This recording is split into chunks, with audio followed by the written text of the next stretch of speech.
예, 스바냐서 시작하도록 하겠습니다. 스바냐서는 시작부터 진멸과 멸절을 반복하면서 여호와의 날에 있을 심판을 예언합니다. 하나님은 등불을 들고 두루 다니시면서 악인을 찾아 벌하신다고 말씀하십니다. 우리말 성경에는 잘 드러나 있지 않지만 스바냐서의 시작은 여호와의 말씀이다로 시작을 합니다. 호세아서도 같이 시작을 하죠. 이 스바냐 54절 중에 47절이 예언일 정도로 예언의 비중이 가장 높은 선지서입니다. 소선지서 12권의 책의 관계에서 보면은 서바냐서는 이렇게 10번째, 아홉 번째 책입니다. 아모스와 대꾸가 되어서 여호와의 날을 강조하고 있습니다. 대선지서에서 여호와의 날이 이사야서에 3번이 나옵니다. 그리고 에스겔에 2번이 나오고 그게 전부예요. 5번이 전부예요. 그리고 12소선지서로 가면은 요엘서에 4번 나와요. 좀 많이 나오죠. 그리고 아모스에 2번 나오고, 그리고 나오지 않다가 스바냐서에 2번이 나옵니다. 스가랴서에 1번이 나오는데, 특히 이제 이 스바냐서는 여호와의 날을 여호와의 희생의 날, 여호와의 큰 날, 분노의 날, 환난과 고통의 날, 황폐와 패망의 날, 캄캄하고 어두운 날, 구름과 흑암의 날, 경관 성읍을 치며 높은 망대를 치는 날, 내가 일어나 벌할 날, 뭐 이렇게 다양하게 여호와의 날을 표현하고 있습니다. 특히 여호와의 날을 여호와의 분노의 날이라고 3번 표현을 합니다. 그래서 스바냐는 여호와의 날에 대한 책으로 인식되고 있습니다. 이 심판의 날은 성경에서 여호와의 날이라는 표현보다도 그 날에라는 표현을 많이 사용하고 있죠. 스바냐 본문으로 들어가기 전에 먼저 스바냐 배경 정보를 알아보면, 선지자 스바냐에 대한 정보는 1장 1절밖에 없습니다. 스바냐는 히스기야의 현손이요 아마리아의 정손이요 그다리아의 손자요 구시의 아들이었더라. 저자는 자신을 요시아 시대에 활동한 히스기야의 4대손이라고 합니다. 히스기야가 왕인지 아닌지 확실히 모르지만 대부분 학자들은 히스기야 왕으로 보고 있습니다. 스바냐는 서바, 뭐 그쪽 발음 제가 정확히는 모르지만 짜바 뭐 이런 것 같아요. 짜파 플러스 야입니다. 그 야는 여호와이고 짜파는 감추다, 숨기다, 간직하다 이런 의미입니다. 여호와께서 좋은 것을 간직하셨다 이런 말이죠. 이 이름을 의미하는 것은 여호와께서 귀하게 여기신 자, 여호와께서 보호하신 자, 스바냐의 이름 뜻을 그렇게 이해합니다. 스바냐는 예루살렘에 대해서 아주 잘 알고 있어요. 1장 10절을 보면 어문도 알고 있고요. 제2구역도 알고 있고 작은 산들도 알고 있습니다.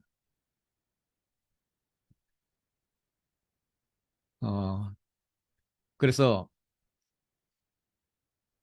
여러 가지 지명, 뒤에 보면 막대스도 나오는데 막대스도 알고 있고 사람이 많이 모이거나 거래가 이루어지는 그런 시장 상황도 알고 있습니다. 성전에서 행해지는 예식, 조직 이런 것도 알고 있고 우상 숭배가 만연함을 알고 있습니다. 지도자들의 타락상도 잘 알고 있는 것 같아요. 이 스바냐가 쓰여진 시기가 언제쯤일까 추정해 보면 스바냐의 활동 시기는 유다왕 요시아의 시대라고 이렇게 말하고 있습니다. 요시아는 히스기야와 함께 종교 개혁을 한 대표적인 왕입니다. 그런데 스바냐서에는 진멸하겠다 하는 말 다음에 그 진멸의 대상을 남아있는 바알, 금하림, 제사장, 뭐 지붕에서 무패를 경비하는 자들 이렇게 굉장히 타락상을 보이는 그 상황에 대해서 진멸하겠다 그럽니다. 그렇다면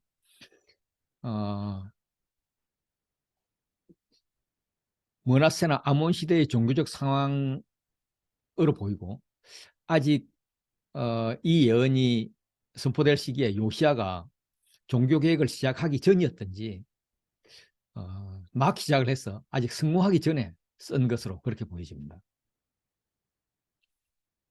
요시아는 아버지 암몬 왕이 암살되어서 8살 때 왕위에 올랐습니다.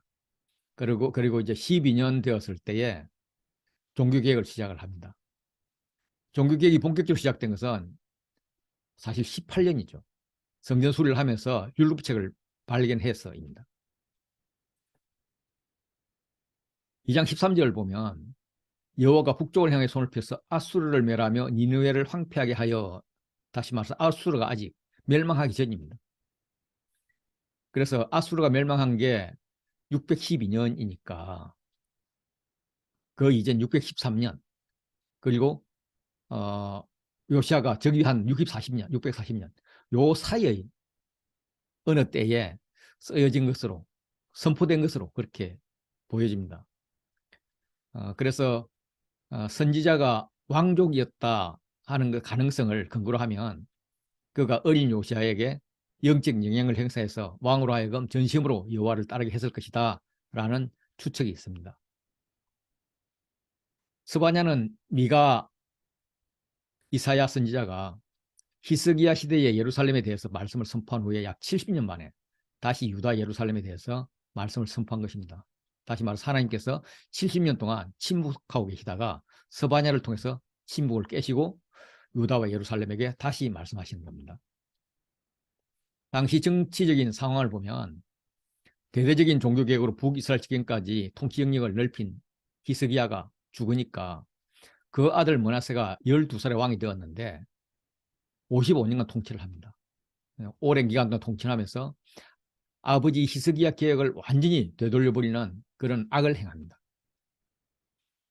므낫세의 영향을 받아서 유다와 예루살렘 주민들도 악을 행했는데 여호와께서 멸하신 모든 나라보다 악이 더욱 심했다. 므낫세의 게임을 받고 악을 행한 것이 더욱 심했다. 이렇게 이야기를 합니다. 열왕기에는 므낫세는 가장 나쁜 왕으로 기록되어 있습니다. 그래서 하나님께서 므낫세 때문에 유다를 멸망하고 용서하지 않을 것이라고 말씀하셨습니다. 므낫세의 아들 아몬은 20세의 왕이 되어서 2년 다스리는 동안에 그 행함은 아버지 므낫세의 회개 전과 같이 여호와 보기에 아주 악을 행하였다라고 합니다. 그래서 그 신하가 반역해서 왕을 궁중에서 죽이게 합니다. 그래서 요시아가 어린 나이에 왕이 된 것입니다. 요시아가 8살에 왕이 되어서 31년을 다스렸는데 그의 통치는 여호와 보시기에 정직하게 행하여 그의 조상 다윗의 길로 걸었다라고 평가를 받습니다. 특히 좌우로 지우치지 않았다, 이런 표현이 추가되어 있습니다. 하나님 입장에서는 아주 기특한 그런 왕인 거죠. 요시아 어린 시절을 보면 8살의 왕이 되어가지고 8년 차인 16살에 비로소 다윗의 하나님을 찾았고 12년 전 20세에 유다와 예루살렘을 비로소 정결하게 하기 시작했고 이 정결 작업은 요시아 왕 18년까지 진행되었습니다. 정결이 마무리될 무렵에 성전 보수 공사에 들어갔습니다. 성전 보수를 하기 위해서 성전에 보관된 헌금을 꺼낼 때 제사장 hil기야와 여호와 율법책을 발견한 것입니다. 그래서 이 율법책의 해석을 예루살렘 둘째 구역에 거주하는 여선지자 훌다에게 의뢰를 합니다. 요시아는 율법책에 명령한 것처럼 언약을 갱신하기로 결심을 했습니다. 그동안 끊어졌던 여호와 하나님과의 관계를 회복시키는 것이고 백성이 알게 함으로써 지속 가능한 자기 정문과 예배를 할 수 있게 하는 겁니다. 이 시기에 주변 정세를 보면은 아수르 바니팔이 죽고 난 이후에 극도의 리더십 부재를 느낍니다. 빠집니다. 막 형제끼리 싸우고 막 난리가 났죠. 이때 아수르의 속국으로 있던 바벨론이 이제 독립국으로 선포를 합니다. 그리고 아수르를 압박해 갑니다. 메대하고 동맹을 맺고 나서 614년에는 아수르의 옛날 수도인 아수르를 정복했고 612년에는 신수도인 니느웨를 정복했습니다. 이 당시 아수르는 애국과 손잡는 것이 유일한 희망이었고 그런데 프산티 2세, 자기들 도우던 프산티 2세가 죽어버립니다. 그래서 너고와 뭔가를 해야 되는 이런 시기인데 지금 이게 쓰여진 것은 아직 너고가 등장하기 전인 요 정도의 시기에서 쓰여진 것 같습니다. 당시 종교적 상황을 추정해 보면 요시아가 아직 개혁을 성공하기 전이어서 유다 왕국은 우상 숭배가 극에 달해 있었습니다. 므낫세는 그의 아버지 히스기야가 걸어버린 산당들을 다시 세우며 이스라엘 왕 아합의 행렬을 따라 바알을 위하여 제단을 쌓으며 아세라 목상을 만들며 하늘의 일월 성신에게 경배하여 하며 섬기는 그런 자였습니다. 얼마나 심하게 우상숭배를 했느냐 하면 흰놈의 아들 골짜기에서 그의 아들 하나가 아니라 아들들을 불 가운데로 지나가게 하며 이렇게 점치고 요술, 사술, 신접한 자, 박수 이런 것을 시임하면서 여호와를 엄청 진노하게 하셨죠. 므낫세가 말년에 바벨론으로 끌려가서 지난날을 회개하고 다시 왕으로 복귀해서 종교 정화 작업을 시작했지만 그의 아들이자 요시아의 아버지 아몬이 므낫세 못지않게 악을 행합니다. 므낫세가 행한 것 같이 악을 행하고 므낫세가 만든 아루색인 모든 우상에게 제사하여 섬겼다. 더욱 범죄했다. 이렇게 표현을 하고 있습니다. 스바냐는 크게 두 단어로 구분됩니다. 1절부터 3장 8절까지 여호와의 심판의 날, 그리고 3장 9절 이후에 여호와의 회복의 날 이렇게 나눠지고, 이것을 둘로 나누면 2장 4절부터 15절 열방 심판입니다. 그리고 3장 1절부터 8절도 유다를 비롯한 열방 심판이 나와요. 모든 온 땅을 심판하게 됩니다. 그래서 이걸 열방 심판으로 본다면 유다 심판, 열방 심판, 여호와의 날, 또 다른 표현은 여호와의 날, 심판, 구원 이렇게 구분을 해볼 수가 있습니다. 서반자가 어떤 구조를 생각하고 썼는지 정확히는 알 수 없지만 나타나는 구조가 교차대구로 한 두 가지 정도가 제시가 됩니다. 먼저 2장 1절부터 3절이 중심이 되는 이런 구조가 있습니다. 예루살렘에 대한 임박한 심판에 대꾸돼서 예루살렘 회복과 번영을 이야기하고 있고요. 그 중간에 타락한 지도자들에 대해서 심판하겠다 하는 것이 겹삽니다. 그리고 열방에 대한 심판이 있고 가운데 회개를 촉구하는 내용입니다. 그 회개를 촉구하는 것은 모일지어다 이제 하나님 앞으로 모이라는 겁니다. 그래서 여호와의 규례를 지키는 세상의 모든 겸손한 자들, 너희는 여호와를 찾아라, 공의와 겸손을 구하라. 그러면 반드시 여호와의 분노의 날에 숨김을 얻을 것이다. 여호와가 누구인지 찾으면서 그의 공의가 무엇인지 겸손히 물어보면 하나님 아버지의 품이 가장 안전한 곳이다. 이것을 알게 될 것이라는 거죠. 3장 1절부터 5절이 중심이 되는 그런 구조를 제시하는 학자들도 있습니다. 이것도 이제 심판과 회복 사이에 열방의 심판이 있고 가운데 이제 3장 1절부터 5절을 예루살렘 심판으로 이렇게 봅니다. 그 가운데 계시는 여호와는 의로사 불의를 행하지 아니하시고 아침마다 빠짐없이 자기의 공의를 비추시거늘 너희는 도대체 왜 그렇게 수치를 알지 못하고 불의에 빠지는가, 이런 이야기입니다. 그래서 예루살렘 지도자들에게 야, 이러다가 너희들 다 죽는다. 너희만 죽는 것이 아니라 백성까지 다 죽이게 된다. 지금도 여호와는 아침마다 빠짐없이 자기의 공의를 비추고 있으니까 빨리 돌아오라. 이런 느낌으로 읽게 합니다.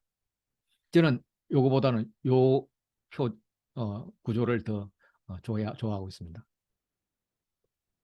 1장은 주로 유다에 대한 심판이지만 1장 2절과 3절, 13절, 18절은 종말에 있을 때를 예언하고 있어 ABA 구조로도 볼 수 있고요. 이걸 조금 더 세분하면 중요 단어들이 이제 2절부터 6절은 진멸하라, 멸절하라가 나오고요. 17절, 8절에 가면 멸절이 나옵니다. 그래서 멸절과 멸절이 대꾸가 되고 여호와의 날이 가까웠다. 여호와의 날이 가까웠다. 가깝고도 빠르도다. 이렇게 여호와의 날이 대꾸가 됩니다. 가깝다는 것이. 그래서 그날에는 우상 숭배하는 자들, 호악과 거짓들을 행하는 자들을 벌할 것이다. 하나님을 무시하는 자들을 벌할 것이다. 이렇게 벌하리라가 대꾸가 되고 그 사이에 10절, 11절이 남습니다. 그러므로 그날에 부르짖는 소리가 일어날 것이다. 그래서 그 부르짖는 자들은 현재는 부자들에게, 강자들에게 신음하는 약자들이지만 그날에는 부자들아 너희가 슬피 울라. 금, 은의 거래가 더 이상 이루어지지 않을 것이다. 돈이 너희를 구해주지 않을 것이다. 이런 메시지입니다. 표제를 보면 스바냐에게 임한 여호와의 말씀을 선포합니다. 그러면서 스바냐를 소개하죠. 스바냐는 요시야 왕 시대에 예언한 말씀이죠. 요시아가 640년에 왕이 되어서 18년에 개혁을 시작했고 개혁을 완성하지 못하고 609년에 애굽의 너고를 막다가 전사했습니다. 스바냐를 소개하면서 히스기야의 현손, 아마리아의 정손, 그다리아의 손자, 구시의 아들 이렇게 4대를 이야기합니다. 그래서 아까도 말씀드렸지만 히스기야가 유다 왕인지는 정확히 모르지만 많은 학자들이 히스기야를 왕으로 그렇게 보고 있기 때문에 스바냐는 왕족으로 봅니다. 그리고 왕족으로 보면 히스기야의 이제 4대 손이 스바냐이고 3대 손이 요시아인 거죠. 그럼 요시아와 스바냐의 관계는 1촌, 2촌, 3촌, 4촌, 5촌, 6촌, 7촌입니다. 지금이야 뭐 7촌 그러면 좀 멀지만 불과 우리가 어릴 때만 하더라도 6촌, 7촌은 가까운 관계였고 뭐 2800년 전이라 그러면 아주 가까운 관계였다고 생각을 합니다. 그래서 서거와 스바냐를 소개하면서 요시아와 히스기야를 같이 언급을 해요. 그래서 요시아가 자신의 메시지를 통해서 히스기야처럼 종교개혁을 단행하여서 성공하기를 원하거나 아니면 요시아가 히스기야처럼 종교개혁에 성공할 것을 기대했기 때문에 이렇게 두 사람을 언급했다. 이렇게 볼 수가 있습니다. 단지 이제 어떤 사본들에는 히스기야 대신 hil기야로 되어 있다고 합니다. 그래서 히스기야 왕으로 볼 수 없다. 뭐 이런 설도 있습니다. 이 스바냐의 할아버지들은 그다랴, 아마랴, 히스기야 이렇게 야자가 들어갑니다. 여호와가 들어가는 거죠. 그런데 아버지만 구시 이렇게 들어갑니다. 구시는 이제 구스, 애굽의 애굽 지역에 있는 나라이죠. 그래서 부정적인 이미지를 줄 수가 있죠. 그래서 그렇지 않다고 선지자 가문으로 훌륭한 혈통을 가졌다고 할아버지 4대까지 언급하고 있다. 뭐 이렇게 보는 학자들도 있고요. 재미있게도 이제 스바냐서에는 구스가 두 번 나옵니다. 한 번은 구스 사람들아 너희도 내 칼에 죽임을 당하리라 하면서 심판의 대상으로 이렇게 나오고 또 한 번은 내게 구하는 백성들 곧 내가 흩은 자의 딸이 구스강 건너편에서부터 예물을 가지고 와서 내게 바칠지다 이렇게 하면서 회복의 대상으로 그렇게 나옵니다. 그래서 굿이라는 이름이 여호와를 포함한 이름과 함께 있는 것은 심판의 대상일 수도 있지만 여호와의 구원의 대상이 이스라엘 넘어서 땅 끝까지 있음을 암시한다고도 볼 수가 있습니다.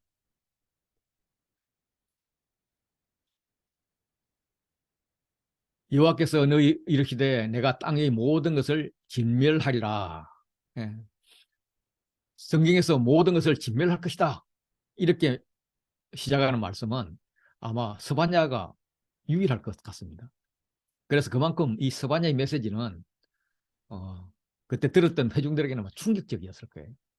내가 여호와가 사람과 그치게 하는 것과 이거는 이제 그 우상 숭배자들을 이야기합니다. 악인을 진멸할 것이다. 그렇게 A와 A-를 구성하고 그 사이에 짐승, 공중에서의 바다의 고기를 진멸하겠다고 그렇게 이야기합니다. 진멸, 진멸, 멸절, 멸절. 예. 이렇게 이 책의 중심 주제가 진멸이다 이렇게 말을 하고 있는 거예요. 그래서 왕족 출신인 선지자가 스바냐가 예언하기를 여호와께서 모든 유다의 것을 진멸할 것이다 라고 하니까 당시 사람들은 굉장히 큰 충격이었을 것입니다. 이게 요시아 왕의 종교개혁의 힘이 되었을 것이라 그렇게 생각을 합니다. 그 진멸의 순서를 보면 6일에 창조한 사람과 짐승을 진멸합니다. 그리고 5일에 창조한 공중에서 바다의 고기를 진멸해요. 그래서 창조의 절정이라고 할 수 있는 5일과 6일을 역으로 이렇게 창조하는 것은 진멸하는 것은 창조 역순으로 진멸해 나가는 거죠. 그렇게 역창조인 거죠. 이 바다의 고기까지 진멸하는 것은 노아 홍수보다 더 심각한 진멸입니다. 노아 홍수는 세상을 다 썰어버렸지만은 그래도 물고기는 안 죽었잖아요. 완벽한 역창조를 말하고 있습니다. 피조물의 심판과 멸망에서 강조되는 것은 사람입니다. 모든 자가 진멸 대상이기 때문에 여호와 보시기에는 다 악인이라는 거예요. 세상 심판의 책임이 사람에게 있습니다. 그래서 내가 사람을 땅 위에서 멸절하리라 이렇게 말씀하십니다. 인간의 타락으로 피조물을 바르게 사용하지 않고 우상으로 섬기는 것이 그들의 죄입니다. 거치게 하는 것. 이게 우상을 숭배하는 것. 예. 그렇게 걸림돌이죠. 예. 그 걸림돌은 우상일 것입니다. 그래서 사람 때문에, 아담 때문에 땅이 저주를 받고 인간들 때문에 노아 홍수가 임했던 것처럼 인간이 피조물을 거치게 하는 것으로 만들기 때문에, 우상화하기 때문에 이 땅의 모든 피조물에게 심판이 내린다는 것입니다. 하나님께서 유다와 예루살렘 모든 주민들 위에 손을 펴겠다고 이야기합니다. 유다와 이스라엘이 소우주이기 때문에 세상을 대표하여서 손을 펴는 것입니다. 이 손을 편다, 손을 뻗는다 하는 이런 행동은 출애굽에서 그 기원합니다. 내가 내 손을 애굽 위에 펴서 이스라엘 자손을 그 땅에서 인도하여 낼 때야 애굽 사람이 나를 여호와인 줄 알리라. 예. 하나님께서 이스라엘 백성을 구원하기 위해서 애굽 사람들에게 재앙을 불러 오실 때 주로 사용했던 제스처가 손을 편다라는 겁니다.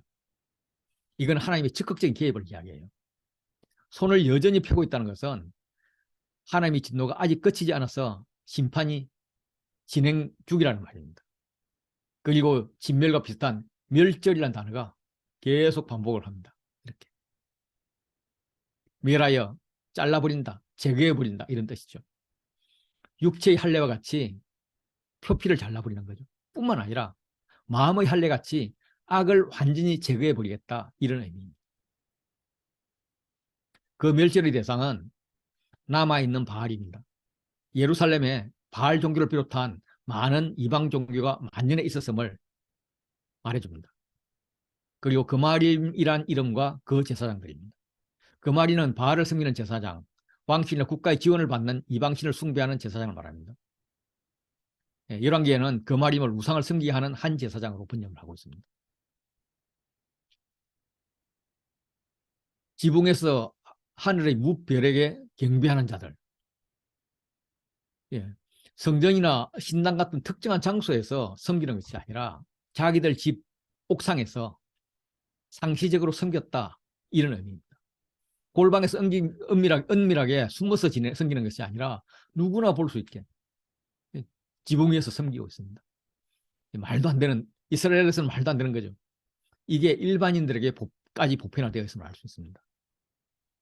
그래서 지붕에 다락을 쌓는 것은 아하스가 시작했습니다. 유다 여러 왕이 아하스의 다락 지붕에 세운 제단들과 므낫세가 뭐 이렇게 한 것을 본받았다.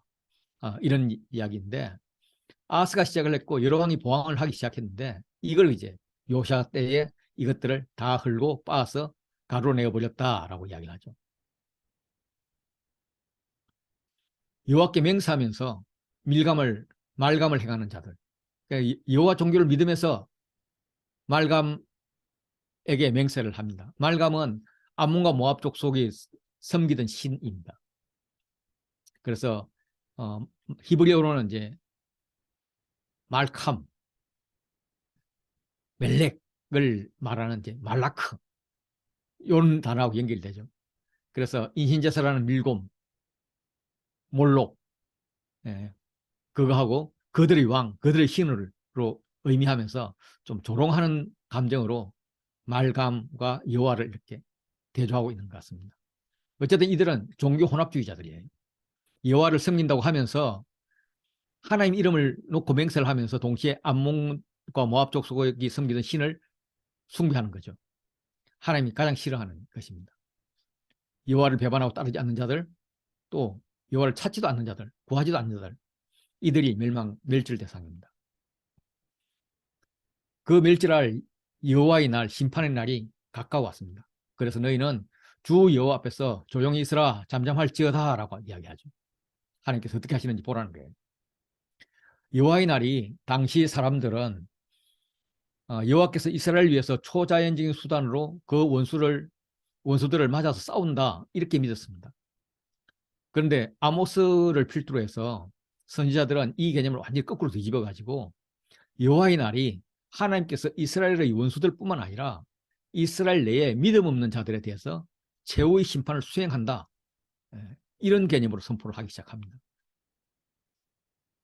스바냐는 예루살렘 사람들에게 먼저 잠잠하라라고 말을 했죠. 그리고 주의 날의 의미와 그 심각성에 대해서 곰곰이 생각해 보라라고 합니다. 하나님 하신 일을 보자는 것이죠. 이렇게 명령하는 것은 구원을 주기 위함입니다. 이사야 3장 15절 보면 너희가 돌이켜 조용히 있어야 구원을 얻을 것이다. 잠잠하고 신뢰하여야 힘을 얻을 것이다. 이렇게 말을 하고 있습니다. 여호와께서 희생을 준비하고 그가 청할 자들을 구별하셨습니다. 구약에서 희생은 제사와 관련되어서 사용하는데 제물을 희생하고 반면 사람이 하나님과 친밀한 교제를 한다는 것을 의미합니다. 그런데 여기서는 반대의 의미로 사용이 되죠. 일단 청할 자는 일반적으로 잔치에 청할 때 사용되는데 여기서 청하는 것은 잔치가 아니라 죽일 제사를 위해서 준비하고 청할 자를 구별했다는 겁니다. 좋은 의미에서 구별한 게 아니라 죽이기 위해서 구별해 놨다는 거죠. 짐승을 제물로 준비한 게 아니라 사람을 제물로 준비했다는 겁니다. 제사장들이 우상의 제사로 변절시켜 버렸기 때문에 이제 하나님께서 직접 제사를 준비하시는 거예요. 백성은 하나님과 친밀한 교제를 하는 자들이었는데 이제는 제물이 되어서 희생되어야 할 처지입니다. 주의 날이 유다와 예루살렘의 구원의 날일 것을 잔뜩 기대했었는데 자신들을 죽여서 제사 드리는 날, 징벌의 날이 된 것이죠. 징벌의 대상은 방백들입니다. 지도자들입니다. 아직 요시아가 리더십을 하지 못한 상태에서 폭력을 이루고 부를 축적한 그런 자들입니다. 왕자들이에요. 요시아가 어려서 아직 왕자가 없었기 때문에 이것은 요시아의 아들들이 아니라 왕족들을 말합니다. 이방인의 옷을 입은 자들. 이방인의 옷을 입었다는 것은 당시 상류층을 중심으로 아마도 아수르 옷이 유행하고 있지 않았을까 이렇게 생각됩니다. 그런 의복을 입은 자들은 강대국의 문화와 전통을 수용해서 자신의 부와 권력을 과시하는 그런 사치스러운 행동을 하는 그런 인물들을 말하는데 당시에 문화를 수용하는 것은 그들의 종교를 수용하는 것이었습니다. 따라서 이방인의 옷을 입은 자들은 우상 숭배와 관련이 있습니다. 문턱을 뛰어넘은 자. 문턱을 뛰어넘었다 하는 것은 그 사무엘상에 보면 여호와의 개가 이제 빼앗겨 가지고 다곤 신전으로 가잖아요. 그래서 다곤 신전에서 그 다곤들의 목을 다 베어버리잖아요. 잘라버리잖아요. 그래서 이제 그 다곤 신전에 들어가는 자는 오늘까지 아수곳에 있는 다곤의 문지방을 밟지 않았다. 문지방을 넘어갔다는 거죠. 이제 이 표현으로 이렇게 본다 그러면 이게 이방 종교의 풍습인데 유다도 이 풍습을 따르고 있다라는 겁니다. 자기 주인의 집, 이 주인의 집은 성전을 말합니다. 성전에 뭘 채우느냐 하면 포악과 거짓을 채워요. 그들이 재물을 바치지만 그 재물을 획득하는 과정이 포악과 거짓인 자들입니다.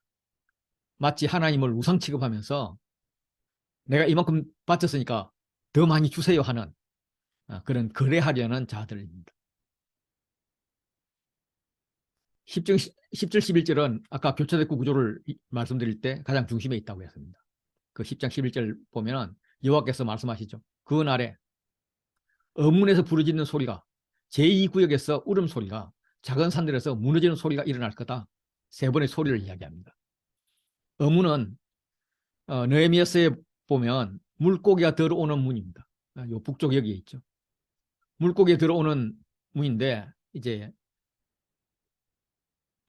밤에 잡은 물고기 아침 일찍 들어오면서 물고기뿐만 아니라 다양한 뭐 채소라든지 뭐 이런 물건들이 들어와서 시장을 열었던 곳이 아닌가 그렇게 생각이 듭니다. 제2구역. 제2구역은 어문을 바로 지나면 바로 제2구역인데 히스기야 때 북이스라엘이 망했으니까 피난민들이 몰려서 예루살렘으로 왔습니다. 그런데 이제 가난한 사람들은 성 밖에 살았겠지만 조금 돈 있는 사람들은 성 안으로 들어와서 살 수 있었죠. 그러니까 이제 유다는 그들이 살 수 있는 정착지를 마련해 줘야 되는데 요즘으로 치면은 소위 말하는 신도시가 요 제2구역이었던 것입니다. 그래서 이제 부유한 자들이 사는 곳이죠. 요시아 때 율법책을 발견하고 그것을 해석을 부탁했던 자가 이 제2구역에 사는 여선지자 불다였습니다. 그래서 이 제2구역이 좀 의미가 있는 것이죠. 이 지역은 예루살렘으로 치면 요 북쪽에 위치되어 있습니다. 예루살렘은 이제 이쪽에 골짜기 있고 이쪽에 골짜기가 있어 요 남쪽으로는 난공불락이 생겼습니다. 그런데 요 위쪽이 북쪽이 조금 위험했어요. 그래서 항상 적군이 들어올 때는 요 북쪽으로 치고 들어왔습니다. 그래서 북으로 들어오는 입구, 요 어문과 제2구역 여기가 어, 위험하죠. 그쪽에서 부르짖는 소리가 날 거다. 이제 공격을 당할 거다. 이런 말을 하고 있습니다. 작은 산들은 언덕 지역입니다. 높은 지역에 사는 것. 예. 그래서 이 어문이나 제2구역이나 작은 산들은 부자들이 사는 곳, 현재는 부자들에 의해서 착취를 당하는 자들의 울음소리가 들리지만 여호와의 날에는 너희로부터 울음소리가 나올 것이다. 이렇게 선포를 하는 겁니다. 그러면서 막대서 주민아 너희는 슬피 울라. 가나안 백성이 다 패망하고 은을 거래하는 자들이 다 끊어졌다라고 합니다.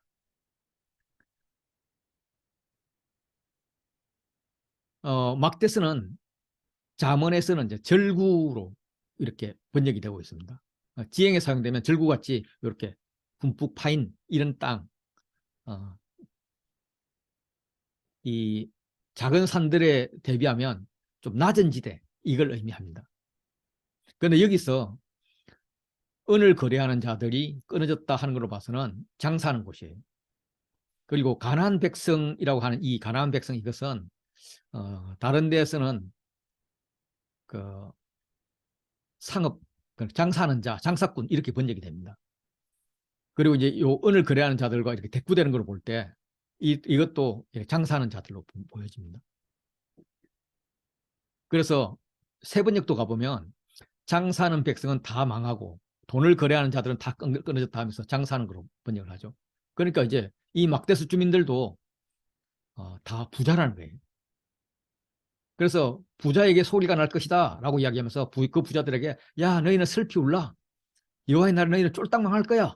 울게 될 거야 라고 선포하고 있습니다. 12절에 두루 찾아 벌하겠다 하는 두 동사로 하나님 하실 일을 말씀하십니다. 그리고 13절 이후에는 그 결과를 말씀하실 텐데 하나님께서 두루 찾아 벌하실 대상은 포도주 찌꺼기 같이 가라앉습니다. 이 찌꺼기는 포도주를 만들 때 발효 과정에서 아래쪽으로 가라앉는 찌기를 말하는데 좋은 포도주를 만들기 위해서는 이 아래로 가라앉는 찌기는 남기고 위에 맑은 술만 즉시 다른 곳으로 다른 부대로 옮겨야 됩니다. 예레미야서에서는 모압을 가라앉은 찌꺼기로 묘사하고 있는데 이때는 아무에게도 방해받지 않고 평안한 상태에 있는 그런 비유한 자들을 말합니다. 이 찌꺼기는 걸쭉하게 되었다가 점점 엉축되고 단단히 굳어버립니다. 다시 말해서 안일한 자들이기 때문에 하나님의 말씀의 진리로 그렇게 굳는 것이 아니라 자기들이 사고 자기들의 세계관 이런 걸 가지고 굳어버린다는 거죠. 레위기 26장하고 신명기 28장 그 심판을 이야기할 때 언약적 저주와 축복을 이야기할 때 여호와의 계명을 따르는 자와 따르지 않는 자들에 대해서 복과 화를 분명히 하고 있습니다. 물론 다른 성경도 마찬가지고요. 이거는 하나님께서 세상을 다스리는 왕임을 고백하는 건데 이걸 거부하면 반역이죠. 그런데 이 찌꺼기 같이 가라앉는 자들은 여호와께서는 복도 내리지 않고 화도 내리지 않는다. 이런 생각을 하는 거예요. 여호와를 힘없는 일반 무상으로 죽어버린 신으로 취급하는 거예요. 하나님을 죽이는 일이죠. 그래서 자신의 삶을 여호와 연관시키지 않는 자들에 대한 하나님의 판결은 내가 너희를 등불 들고 두루 찾아 벌할 것이다 라고 말씀하시는 겁니다. 서바냐는 여호와께 감추셨다, 여호와께서 간직하셨다, 이런 의미를 가진 이름입니다. 환란의 날에 감추시고 보호하시는 하나님이죠. 여호와 하나님의 공의를 겸손히 구하는 사람들, 그 사람들은 그날에 숨김을 얻을 것이다. 공고하고 가난한 백성은 간직함과 보함을 얻을 것이다 라고 서바냐가 말씀을 하시는데, 지금 여기서 말씀하시는 것은 여호와께서 등불을 들고 감추어진 악인들을 두루 찾아서 구석구석 돌아다니면서 찾아서 벌하실 것이다 라고 말합니다. 그래서 그 결과 그들의 재물이 노락되고 그들의 집이 황폐하게 되고 그들이 집을 건축하지만 거기에 살지 못하고 포도를 가꾸지만 그 포도주를 마시지 못할 것이라고 말합니다. 외국 군대에 침략될 것이다. 예, 언약적 저주를 말하고 있죠. 이거는 BC 586년에 바벨론의 느부갓네살에 의해서 예루살렘 성전이 파괴됨으로써 성취가 됩니다. 서바냐서는 여호와의 날을 강조하고 있다고 말씀을 드렸는데, 1장의 초반에 여호와의 날이 가까웠으므로 여호와의 희생의 날에 이러면서 여호와의 날을 이야기합니다. 14절에 또 여호와의 큰 날, 여호와의 날이 나타납니다. 그 큰 날이 가깝다. 가까울 뿐만 아니라 빨리 온다, 금방 온다. 그리고 용사가 거기서 힘이 슬피 운다 라고 이야기를 합니다. 왜냐하면 그 날은 분노의 날이요, 환난과 고통의 날이요, 황폐와 패망의 날이요, 깜깜하고 어두운 날이요, 구름과 흑암의 날이요, 나팔을 불어 경고하며 경고와 성읍을 치며 높은 망대를 치는 날이기 때문입니다. 비슷한 의미의 날을 한 번, 두 번, 세 번, 네 번, 다섯 번, 여섯 번 반복하고 있습니다. 아까 1장 3절에 사람을 죽이고 짐승을 죽이고 이렇게 물고기까지 죽이는 이 과정이 5일과 6일에 죽인 것을 이야기한다면, 다시 말해서 창조 모티프를 가지고 역창조를 이야기했다면, 이 6번의 날도 창조 6일을 의미한다. 그것에 분노와 항폐, 흑암 이런 날이니까 역창조를 이야기한다. 이렇게 볼 수도 있습니다. 이 16절은 나팔을 불면서 경고하면서 달려오는 적을 묘사하고 있습니다. 예루살렘을 공격하기 위해서 달려오는 적들은 바벨론이 될 겁니다.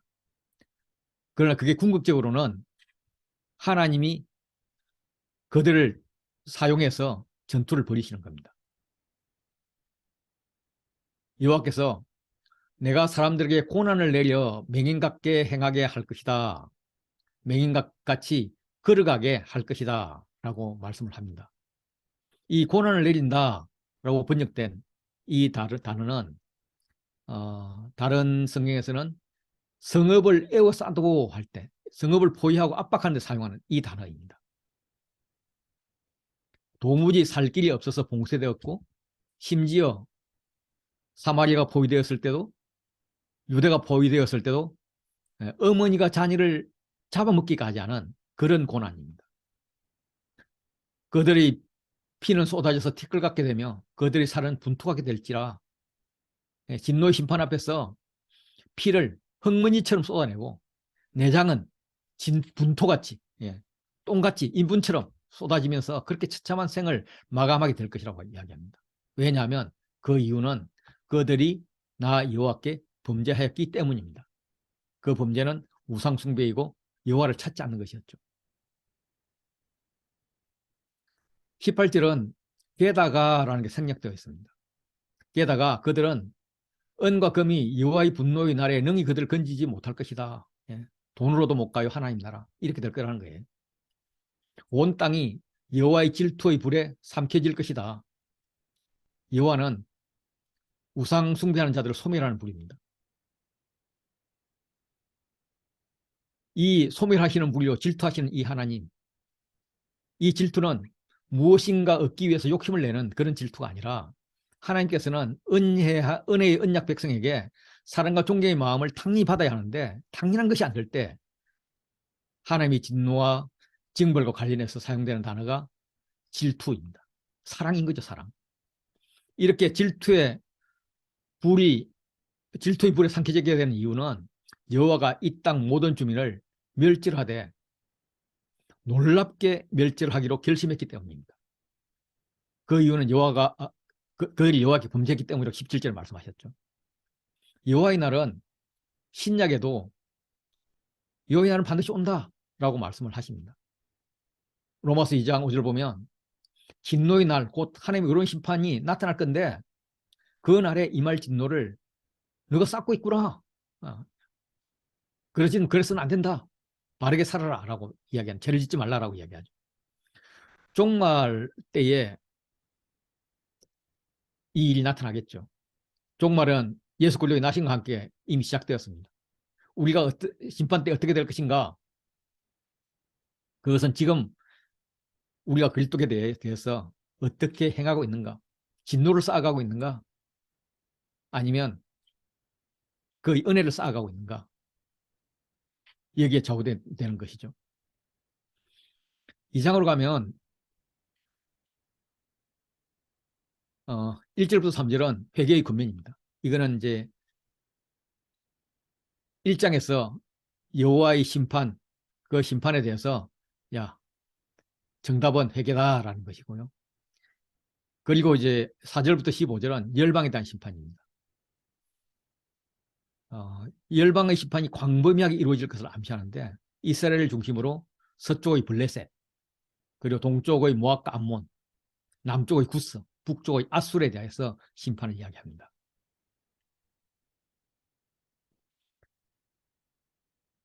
이 2장 1절부터 3절 이 회개 촉구는 이사야 스바냐서의 전체 구조에서 중심을 차지하는 핵심 어구로 그렇게 보여집니다. 여호와를 찾으라 하면서 살 길을 촉구하는 스바냐에서 유일한 본문입니다. 예언할 때를 기준으로 하면 요시아의 개혁으로 이어질 것을 기대하는 말씀이고, 이 12예언서를 이제 편집할 때 그때 기준으로 하면 요시아의 개혁으로 이어졌던 것을 말씀하시는 거죠. 수치를 모르는 백성아 모일지어다 모일지어다. 수치를 모르는 백성을 모으기 때문에 이 모으는 것은 좀 불길합니다. 사태 심각성을 지금 이야기하고 있죠. 이 모일지어다는 짚이나 나무 같은 걸 줍는다, 주워서 모은다 이런 말인데, 지금은 너희가 살기 위해서 나무나 짚을 주워 모을 때가 아니다. 너희 자신을 주워 모아야 한다. 이렇게 이야기하는 거죠. 싹쓸이 없애버릴 것 같은 그런 표현 같은데 사실은 하나님의 애원이죠. 이 수치를 모르는 백성아, 이제 수치를 깨달아라. 그리고 모여라. 제발 모이만 달라. 왜 모이느냐? 여호와를 찾기 위해서 모이는 거죠. 수치는 흠이 있고 온전하지 못한 백성을 말합니다. 갈망하지 않은 백성이라는 뜻도 있습니다. 그럼에도 불구하고 그들에게 구원받을 시간을 남아있다고 기회를 주시는 겁니다. 하나님은 이들도 회개하고 구원받기를 원하는 거죠. 굉장히 급합니다. 지나가기 전에, 내리기 전에, 이르기 전에. 비슷한 표현을 사용하면서 이게 점층적인 이런 구조를 나타내고 있습니다. 그 날이 지나가기 전에, 여호와의 진노가 너에게 내리기 전에, 여호와의 분노의 날이 너에게 이르기 전에 모여라. 하루하루가 바람에 겨날듯 신속하게 허무하게 지나가고 여호와의 명령이 시행될 날이 가까워 온다는 거죠. 그러면 순식간에 여호와의 날을 알리는 명령이 선포될 것입니다. 그 날에는 아무도 여호와의 진노를 피할 수가 없습니다. 이렇게 경고를 하면서 기회를 주는데 그들은 좀처럼 모이지 않습니다. 그래도 하나님은 그들을 오래 참고 기다리죠. 베드로후서에 나오는 우리 주의 오래 참으심이 구원이 될 줄로 여기라, 이 말씀입니다. 그래서 여호와께서 3절에서는 분위기를 확 바꾸죠. 여호와의 규례를 지키는 세상의 모든 겸손한 자들아, 너희는 여호와를 찾으며 공의와 겸손을 구하라. 너희가 혹시, 여기 성경에 나오는 혹시는 앞에 조건이 만족되면 반드시입니다. 반드시 여호와의 분노의 날에 숨김을 얻으리라. 성경은 겸손한 자에게 복이 있다고 그렇게 표현을 합니다. 예수님이 겸손의 모델이죠.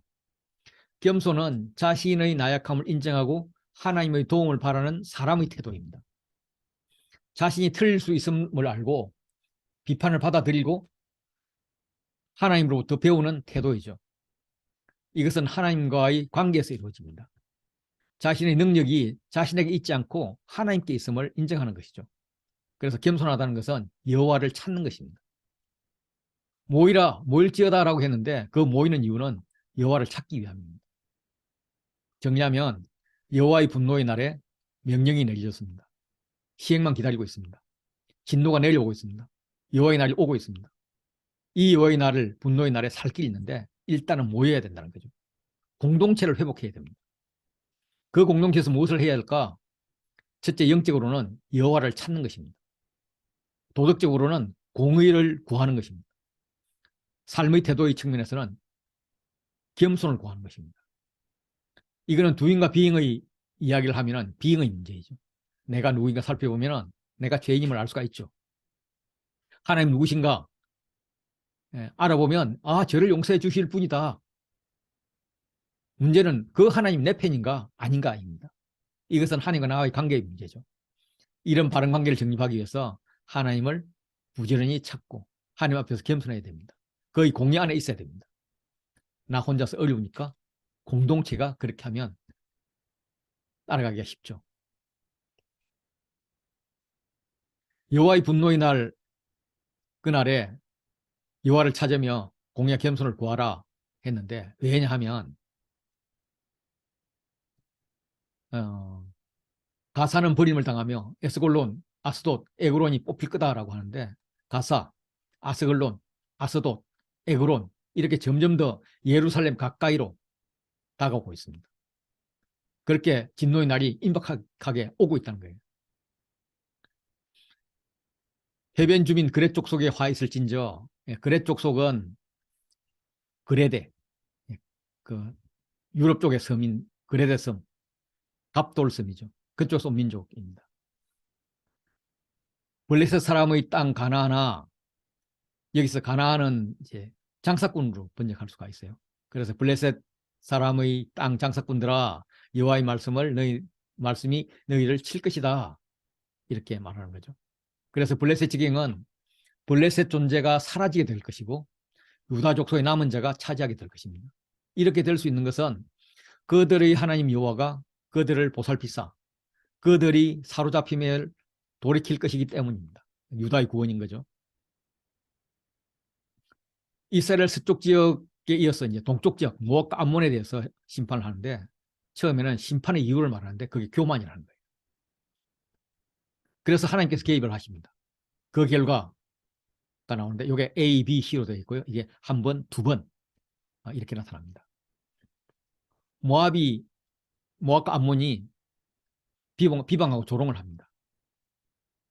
그 소리를 하나님 들으셨는데 그 대상이 하나님의 백성이었다는 거죠. 그들은 교만하게도 이스라엘을 비방하고 국경을 함부로 침범해서 하나님의 백성을 해코지 하는 거예요. 이 경계라는 것은 하나님이 정해주신 것인데 자기들이 마음대로 그 경계를 옮깁니다. 그래서 만군의 여호와 이스라엘 하나님이 말씀하십니다. 내가 나를 두고 맹사노니 하면서 반드시 조치할 것을 말씀하세요. 그래서 그 결과 장차 모압은 소돔 같으며 암몬 자손은 고모라 같을 것이라고 그렇게 멸망할 거라고 말합니다. 그 땅은 영원히 황폐가 되고 찔레가 나고 송구덩이 될 것입니다. 이 모압과 암몬의 징계는 유다에게 구원이 되죠. 내 백성의 남은 자, 나의 남은 백성을 반복하면서 이들이 모압과 암몬을 노력하면서 기업을 얻을 것이라고 합니다. 모압과 암몬의 허물했던 경계는 오히려 하나님의 백성이 됩니다. 땅의 회복이죠.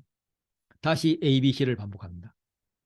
그들이 이 일을 당한 이유는 만군의 여호와의 백성에 대해서 교만하여졌기 때문입니다. 이거는 사람들의 싸움이 아니라 만군의 여호와의 싸움이기 때문에 모압과 암몬이 당할 수가 없습니다. 그래서 여호와가 그들에게 두렵게 되어서 무서운 분이 되어서 세상의 모든 신이 아무것도 아님을 알게 하실 것입니다. 결과 이방의 모든 해변 사람들이 각각 자기 처소에서 여호와를 경배할 것입니다. 이 이방 사람들이 멸망하는 것이 아니라 회복되는 겁니다. 대개 열방의 예언은 열방의 심판으로 끝이 납니다. 그런데 이 스바냐는 심판에 의해서 열방의 회복을 말씀하십니다. 구스의 심판들은 구스 사람들아 너희도 내 칼에 죽임을 당하리라. 예, 남쪽 끝, 뭐 에디오피아, 나일강 상류 지역 이쪽을 말하죠. 예. 그리고 이제 13절부터는 아수르 심판을 이야기를 합니다. 북쪽 이야기죠. 북쪽 이야기. 여호와가 북쪽을 향해서 손을 펴니다. 아수르 니느웨를 황폐하게 해서 사막같이 메마르게 합니다. 아수르 수도 니느웨는 티그리스 강가에 위치하고 있어서 관계시설이 발달했죠. 성 중앙으로 물이 흐릅니다. 그래서 절대 물이 마르지 않는 그런 도시인데 황폐하게 되어서 사막같이 메마르게 될 것이라고 합니다.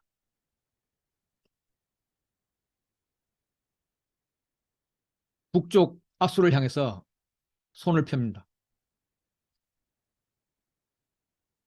이 손을 펴는 것이 15절 하반절을 보면 지나가는 자들이 비웃으면서 손을 흔든다 하는 이 손과 손이 이렇게 대꾸가 되고 있습니다. 그 사이에 어떻게 황폐되었는지 이야기를 합니다.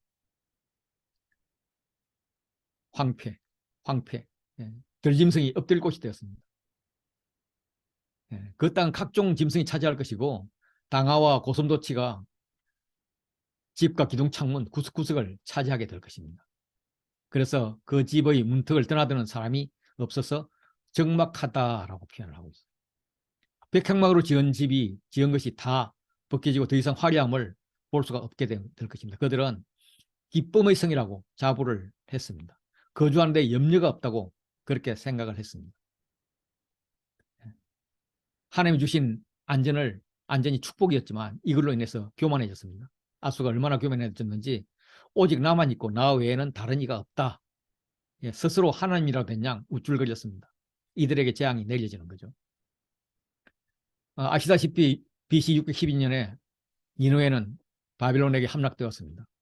지나가던 자들이 깜짝 놀라서 한마디씩 하죠. 어찌 이와 같이 황폐되어 들짐승 앞에 엎드릴 곳이 되었는고. 예, 이렇게 된 것이 고소하다 하는 듯이 비웃으면서 이런 자들은 생각하고 싶지도 않다 하면서 손을 이렇게 절레절 흔드는 그런 모습입니다. 예, 그럼 3장 한번 훑어보도록 하겠습니다. 3장은 1절부터 5절까지가 예루살렘 심판인데 3인칭으로 되어 있고요. 그리고 6절부터 8절까지가 이제 1인칭으로 하면서 열방 심판 가운데 예루살렘 구원을 이야기하고 있고, 그리고 열방 구원, 예루살렘 구원. 사실 이쪽은 이제 그 여호와의 날 회복을 이야기하죠. 그걸 이제 두 개로 이제 나눌 수가 있습니다. 열방의 심판을 따랐던 스바냐는 이제 유다의 죄악에 초점을 맞춥니다. 스바냐는 유다의 죄악이 열방의 죄악보다 더 심각하다, 이렇게 이제 지적을 합니다. 이 심판 부분은 심판과 회복, 열방의 심판 요 사이에 인칭으로 볼 때 중심이 되는 심판입니다. 그 3장 1절 보면 패역하고 더러운 곳, 포악한 성읍이 화 있을진저. 그들은 하나님께 패역했다는 거죠. 하나님 관계를 더럽혀졌다는 겁니다. 길과 다른 사람에게 포악함을 보입니다. 패역하고 더럽고 포악한 이 세 단어를 사용해서 이렇게 꾸짖는 화 있을진저 하는 이 성읍이 어디일까? 그곳은 선지자와 제사장들이 있는 곳입니다. 그렇다면 이거는 놀랍게도 예루살렘인 거죠. 그 이유는 여호와의 말을 듣지 않기 때문입니다. 여호와께서는 여호와의 규례를 지키는 그 세상의 모든 겸손한 자들아, 이렇게 부르면서 공의와 겸손을 구하라, 여호와를 찾아라, 그러면 너희가 승진을 얻을 거다라고 말씀했지만 그들은 명령을 듣지 않습니다. 교훈을 받지 않고요. 여호와를 의뢰하지 않습니다. 자기 하나님께 가까이 나아가지 않습니다. 예, 선지자의 말에 귀 기울이지 않은 거죠. 그래서 도대체 누가 그러냐? 예, 선지자들은 유다의 지도자들을 고발합니다. 먼저 정치적 지도자들에 대해서 비난하죠. 정치 지도자들의 죄악상을 묘사하기 위해서 동물 이미지를 사용합니다. 그래서 방백들, 관리들이죠.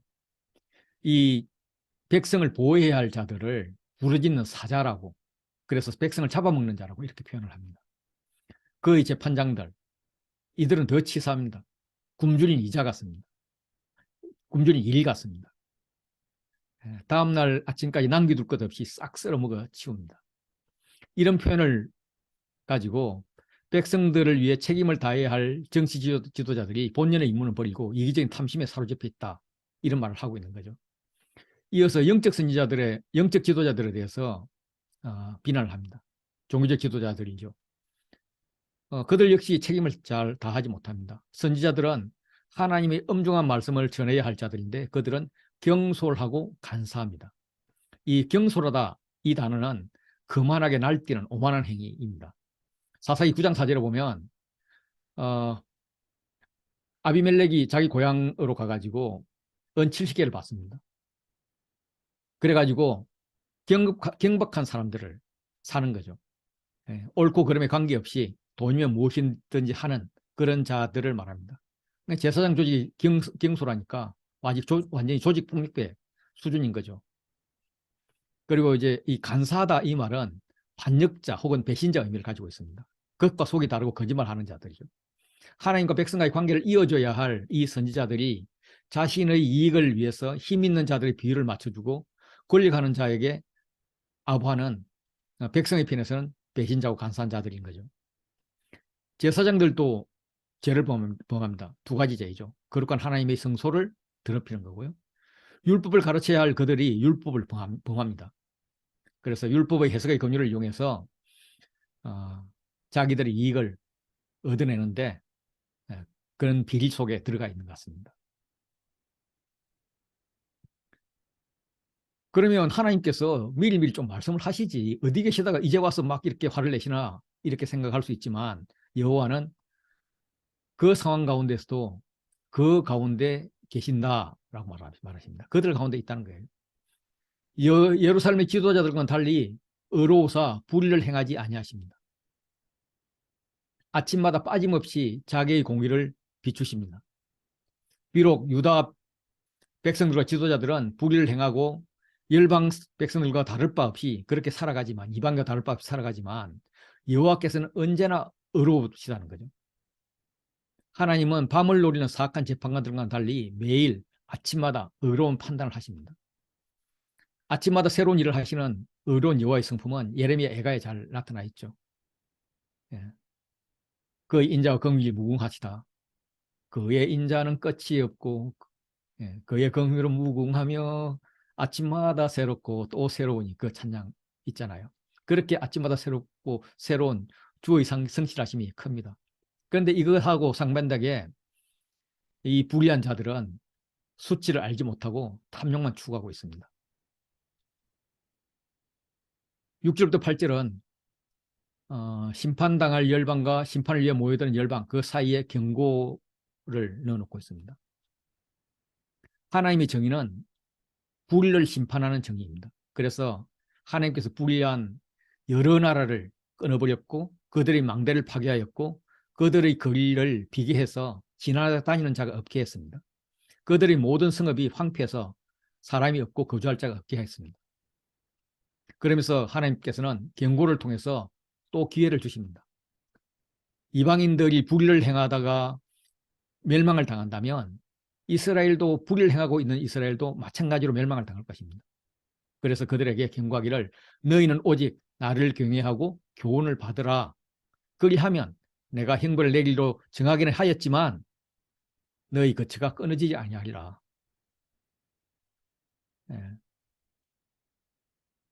그렇게 멸절되지는 않을 거라고 그렇게 이야기합니다. 여기서 너는 유다를 가리킨다고 볼 수가 있습니다. 그거는 이제 분명하지는 않죠. 그래서 유다가 소우주라는 측면에서 열방을 대표하기 때문에 열방에 대한 메시지라고 뭐 해석을 해도 괜찮을 것 같습니다. 그렇게 경고했음에도 불구하고 그들은 새벽부터 부지런히 못된 짓만 합니다. 그래서 당장 달려가서 쳐 죽이고 싶지만 여전히 여호와는 또 기회를 주십니다. 내가 벌할 날을 기다리라. 기다려준다는 거죠. 다시 말해서 빨리 좀 회개하라는 말이에요. 회개할 때까지 내가 기다려줄게. 내가 뜻을 정하고 나의 분노와 모든 진노를 쏟아내고 여러 나라를 소집하며 왕국을 모을 거다라고 말씀하십니다. 모으는 것은 공동체를 형성하는 거예요. 공동체가 되면 그들이 회개할 것을 기대하면서 공동체의 구원을 주려고 지금 준비하고 계십니다. 그러나 그때도 회개하지 못한다면 공동체의 심판이 있죠. 그래서 온 땅이 나의 질투의 불에 소멸되리라. 이 질투의 불에 소멸된다는 말은 1장에서도 나왔죠. 온 땅이 여호와의 질투의 불에 삼키지리라. 질투의 불은 온 예루살렘뿐만 아니라 온 열방, 온 땅, 나라들을 태우게 될 것입니다. 그때 주님이 다시 오시는 날에 주님이 여러 백성의 입술을 깨끗하게 해서 회복시킵니다. 그래서 그들이 다 여호와의 이름을 부르며 한 가지로 여호와를 찬양하게 될 것입니다. 스바냐의 회복의 출발점으로 강조하는 것은 입술의 변화입니다. 입술의 변화는 한 언어, 한 입술로 하나님을 대적했던 바벨탑 사건을 연상시키죠.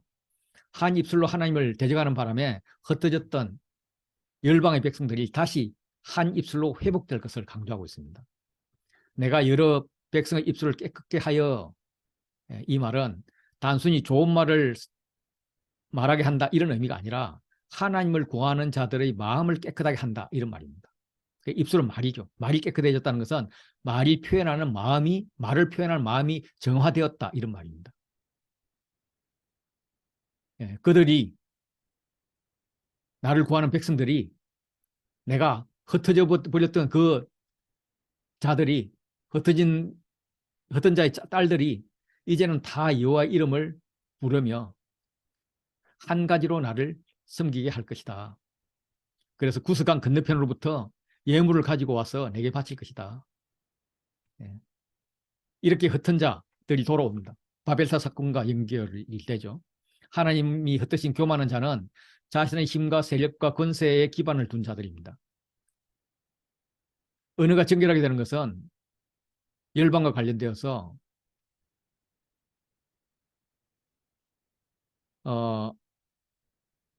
여러 백성으로 표현하면서 그들의 입술을 깨끗하게 할 거라고 언급을 하고 있습니다.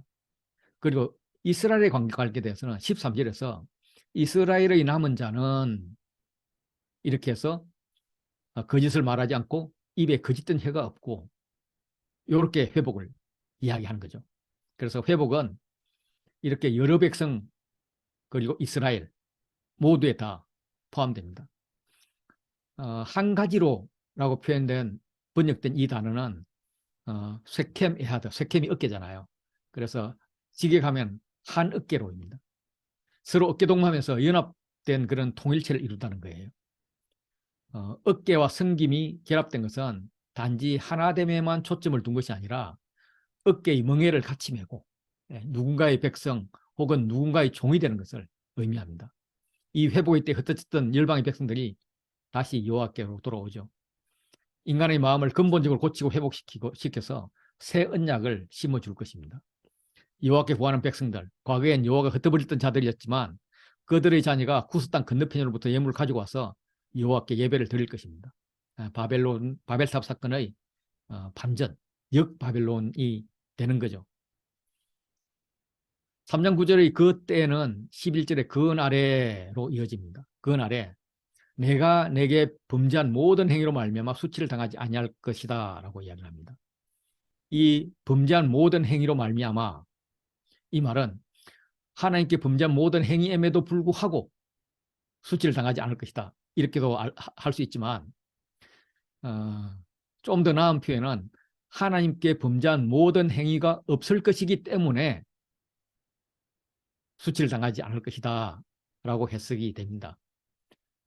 뒤에 이제 이유를 이어지는 그 이유로 보면 범죄 행위가 없어질 것이기 때문에가 더 적합한 해석이 됩니다.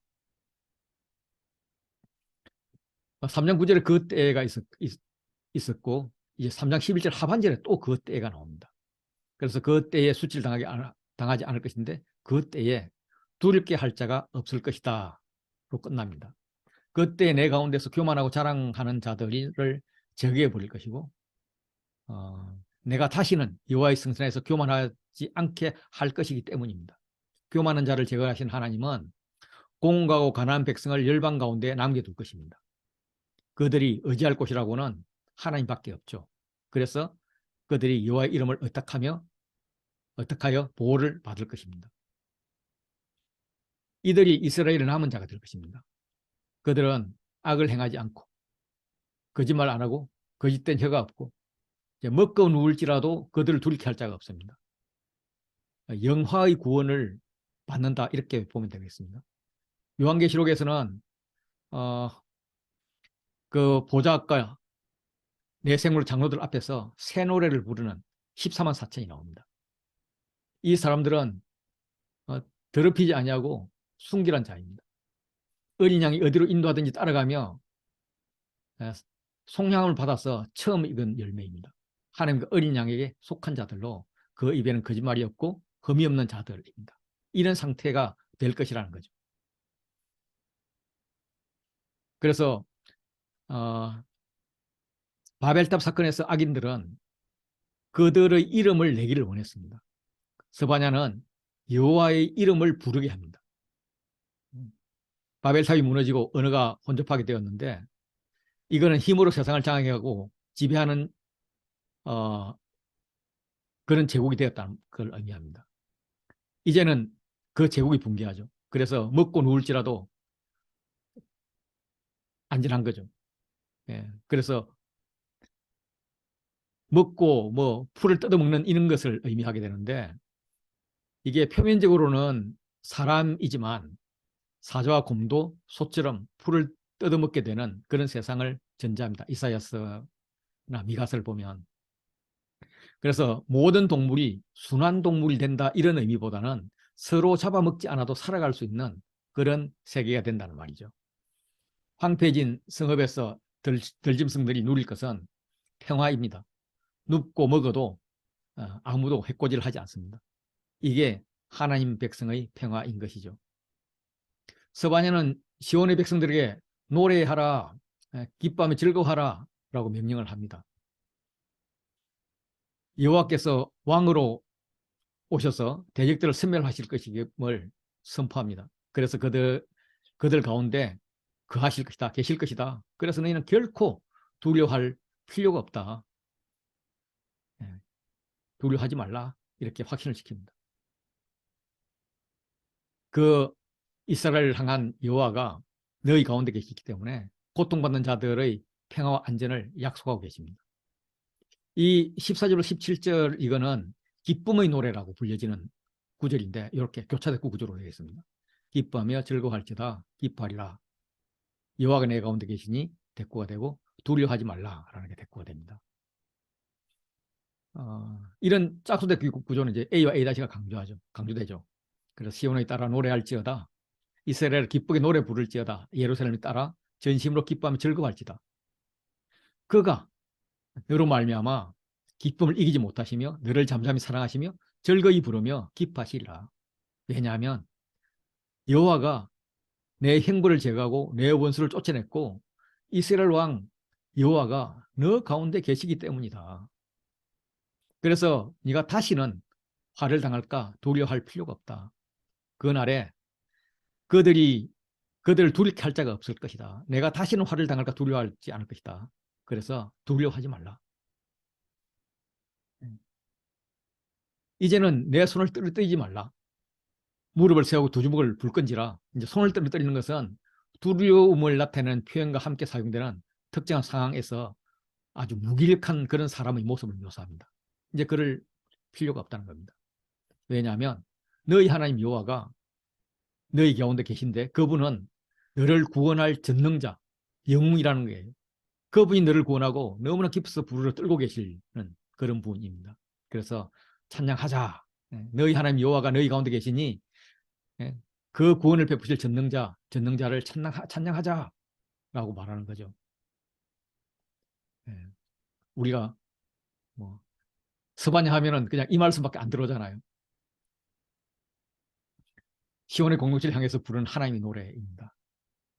너 시온의 공동체의 하나님은 너 시온의 공동체 가운데 계신다. 그는 구원을 베푸실 전능자이시다. 그가 공동체로 인하여 기쁨과 흥분을 이기지 못해서 몸을 부르르 떨고 계신다. 그러나 겉으로는 잠잠히, 조용히, 깊이, 은근히 사랑을 표시하신다. 너희가 잘 못 깨달을 뿐이지. 그런데 속으로는 너로 말미암아 큰 소리로 노래하면서 즐거이 부르면서 기뻐하신다. 1장 7절에 여호와의 날이 가까웠으니 주 여호와 앞에 잠잠할지어다 라고 명령을 했습니다. 그런데 지금은 여호와께서 너희를 잠잠히 사랑하신다 라고 이야기를 하죠. 그 잠잠하라. 그 말은 조용히 사랑하라 이 말씀으로 들립니다. 조용히 말씀을 묵상하는 거겠죠. 내가 절기로 말미암아 근심하는 자들을 모으리니, 포로의 땅에서 절기마다 예배를 드리지 못해서 근심하고 있는 자들을 모아서 마음껏 예배할 수 있는 곳으로 돌아오게 하실 거라, 이런 말씀으로 시작을 합니다. 이 3장 18절에 모은다, 이것은 1장 2절에 동일한 단어로 사용되었는데 이때는 진멸하리라로 번역이 되어 있습니다. 그래서 이 아세프 이 단어는 모은다, 진멸한다, 하다, 이런 의미가 두 가지로 다 쓰이게 됩니다. 그래서 모아서 처분한다, 이런 말이죠. 그래서 서바냐에서는 구체적으로 모은다는 단어를 2장 1절에 수치를 모르는 백성들아 모일지어다 모일지어다, 여기는 물론 아세프가 아닙니다. 모일지어다 이렇게 이야기하는데, 모아서 싹 쓸어버리는 그런 진멸이 아니라 뒤를 보면 3절을 보면 모아서 분노의 날에 숨김을 얻으리라, 이렇게 이야기하는 거죠. 이 아세프 모은다는 거랑 전혀 다른 의미가 됩니다. 스바냐를 끝내면서 하나님께서 또 이 아사프를 사용해서, 모은다를 사용해서 말씀을 하십니다. 근심하는 자들을 모아서 없애버릴 것인데, 없애버릴 것은 그들에게 근심의 원인이자 치욕이 되는 지어진 짐입니다. 그래서 절기에 많은 재물을 바쳐야 하는 부담을 없애버리는 것이다, 이런 의미로 보여집니다. 그래서 돈이 없어서 예배 못하는 그런 경우는 없을 것이다, 이런 말씀이죠. 그래서 세 번역은 이렇게 표현해요. 축제 때 즐거워하듯 하실 것이다. 내가 너에게 두려움과 슬픔을 없애고 내가 다시는 모욕을 받지 않게 하겠다. 공동번역도 같은 취지로 번역하고 있습니다. 명절이라 된 듯이 기쁘게 더듬실 춤을 추리라. 나는 너에게 내일된 재앙을 거두어 들여서 다시는 수모를 받지 않게 하리라. 이렇게 표현하고 있습니다. 진멸의 의미가 들어있지 않는 그런 모으다가 19절과 20절에 또 사용이 됩니다. 이건 2장 1절에 나오는 그런 모으다랑 같은 뜻입니다. 그래서 그들을 모아서 칭찬과 명성을 얻게 할 것인데, 이것을 두 번 반복합니다. 지금 그들은 이스라엘에 속한 자들인데 포로라는 치욕의 그 짐을 지고 있지만, 그때 여호와가 너를 괴롭히고 그런 자들을 다 벌하고 또 다리 저는 자를 구원하고 쫓겨난 자들을 모으고 온 세상에서 수욕받는 자에게 칭찬과 명성을 얻게 할 것이다. 이것이 여호와의 날에 이루어질 종말론적인 반전이다, 이런 말입니다. 구원하다, 돌아오다, 이게 서로 대응되고 있습니다. 구원은 쫓겨나고 흩어진 삶으로부터 회복이고, 다리가 불편함으로 인한 공간 삶으로부터 회복을 의미합니다. 그때 내가 너희를 이끌고 그때 내가 너희를 모을 것이다. 내가 너희의 목전에서 너희 사로잡힘을 돌이킬 것이다. 칭찬과 명성이 이제 너희의 것이다. 하나님이 사로잡혔던 이들을 다시 돌아오게 하실 일의 놀라움을 강조하기 위해서 너희의 목전에서라는 말을 쓰고 있습니다. 이 표현은 잡히 같은 이스라엘 스스로 보기에도 예상하지 못하고 기대하기 어려웠던 놀랄만한 일을 이룰 것이다 라는 것을 강조하고 있죠. 물론 그들이 아직 잡혀가지도 않았기 때문에 이런 감정을 못 느낄 겁니다. 물론 뒤에는 느꼈겠죠. 모으다를 기준으로, 물론 이제 원어로는 다른 단어지만은 기준으로 하면은 1장 2절에서 모든 것을 모아서 진멸할 것이다. 진멸하기 위해서 모읍니다. 2장 1절에 수치를 모르는 백성에게 모을지어다 하고 급히 부르는데, 죄를 짓고도 수치를 모르는 자들은 죽어야 마땅한데 모아서 죽여버려야 할 텐데 그런데 진멸하지 않습니다. 오히려 모아서 공의와 겸손을 구하라고 다독거리면서 진노로부터 숨겨주실 것을 말씀하십니다. 여호와께서 여러 나라를 모아서 분노와 진노를 쏟으려고 뜻을 정하셨습니다.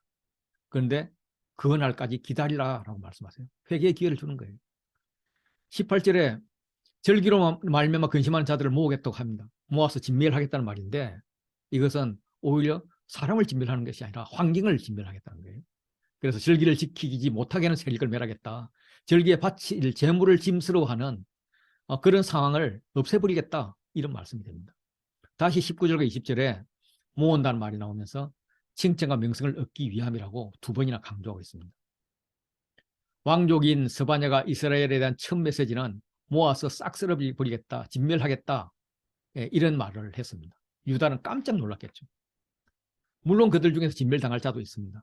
그런데 내용을 읽어보면, 들어보면 모으시는 이유는 각자의 소견에 옳은 대로 사는 자들이 아니라 공동체로 모여서 공동체의 일원임을 깨닫게 하고 여호와의 공동체에게 칭찬과 명성을 얻고 싶어하는 그런 하나의 마음으로 표현됩니다. 그동안 유다는 칭찬과 명성이 있었습니다. 하나님의 백성이라는. 그런데 그런 칭찬과 명성 같은 복은 다 챙겨먹고 선민의식으로 살점은 갖고 포도주 찍기 같이 가라앉아서 그냥 자기들의 그 선민사상만 굳어가게 되었습니다. 그렇지만 이거에 걸맞는 책임과 의무를 하지 않았죠. 그래서 망하게 될 거라는 거예요. 그러나 하나님의 마음은 그들을 다시 모아서 칭찬과 명성을 얻는 공동체로 만들고 싶은 것입니다. 하나님이 원하시는 이스라엘 공동체의 책임과 의무는 제사장 나라가 되는 것이죠. 하나님의 말씀을 잘 듣고 깨우치고 열방이 이해할 수 있는 말로 연구해서 열방이 하나님께로 모이게 하는 것입니다. 하나님 나라를 살아감에 있어서 백성의 모임, 공동체는 필수입니다. 공동체에서 성령 충만함을 받아서 죄를 씻고 치유하며 회복하는 거죠. 그래서 그 공동체에서 보호를 받습니다. 그 공동체가 한 마음으로 힘을 합할 때, 그 공동체가 또 다른 공동체의 구원에 도움이 될 때 칭찬과 명성을 얻게 될 것입니다.